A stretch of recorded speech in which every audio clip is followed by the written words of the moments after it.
কারণ আইন শৃঙ্খলা পরিস্থিতি নিয়ন্ত্রণ করা সরকারের রুটিন কাজের মধ্যে পড়ে, অন্যতম প্রধান কাজ। 10 মাসের মধ্যে আপনি আইন শৃঙ্খলা পরিস্থিতি নিয়ন্ত্রণ করতে পারবেন না, এটা হলো ব্যর্থতা। এটার অন্য কোনো সুযোগ নেই যে অমুকের জন্য পারি না, তমুকের জন্য পারি না, তিনি করেন।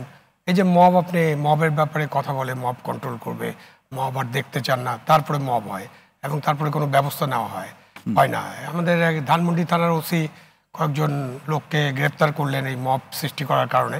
রাতের বেলা যায় একটি দল তাদেরকে থানা থেকে ছাড়িয়ে আনলো। এতে কি হয় যে যারা মব করতে উৎসাহী তারা মব করতে সচেষ্ট হয়ে যান।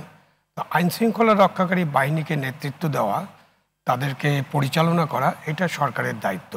যিনি সরকারে থাকবেন, সে সরকার যেই নামে সরকার হোক, তো সেখানে যদি ব্যর্থতা থাকে, এই ব্যর্থতার কারণে সরকার কখনো বলতে পারবেন না যে আমি আইন শৃঙ্খলা পরিস্থিতি নিয়ন্ত্রণ করতে পারছি না, এই জন্য আমি নির্বাচন করতে পারছি না।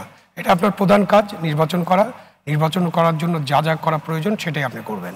সেইটার সদিচ্ছাটা এখন পর্যন্ত দেখা যাচ্ছে না। ঠিক আছে, দেখা যাচ্ছে না।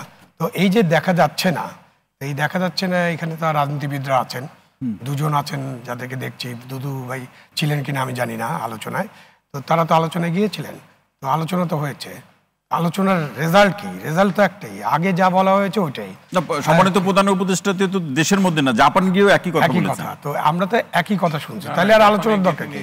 নতুন কথা বলেছেন উনি, এতদিন ডিসেম্বরে বলেছেন, জাপানে গিয়ে উনি জুনে প্রসঙ্গ না, ডিসেম্বর থেকে জুন।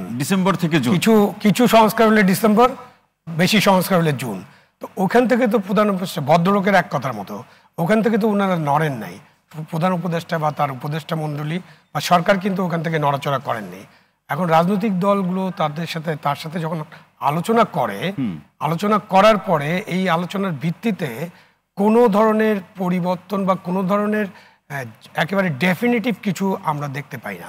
তো সুতরাং এখানে তো সরকার কখন নির্বাচন করবে, এবং জুনের নির্বাচনের ওখানে ওই যে আপনি যে কথাটা বললেন যে আইন শৃঙ্খলা পরিস্থিতি এরকম থাকে, তাহলে নির্বাচন কিভাবে হবে? যদি অসুবিধা হয় তখন নির্বাচন হবে না। তার মানে যে অভিযোগটি কেউ কেউ বলে থাকেন যে আসলে নির্বাচনের পেছানোর ক্ষেত্রে এগুলো এক একটি গেম বা প্রেক্ষাপট তৈরি করা, এমনটি কি? জনগণ এরকম মনে করতে শুরু করেছে, এমনটা নয়, কিন্তু জনগণ এরকম মনে করতে শুরু করেছে। এবং রাজনৈতিক দলের নেতারা বা যারা রাজনৈতিক দল করেন তারাও তো এটা সম্ভবত বুঝতে পেরেছেন। সেটা তো আমাদের এখানে উপস্থিত আছেন, ওনারা বলতে পারবেন যে ওনারা কি বুঝেছেন, কি করতে চান ইউনূস সাহেব নির্বাচনের ব্যাপারে।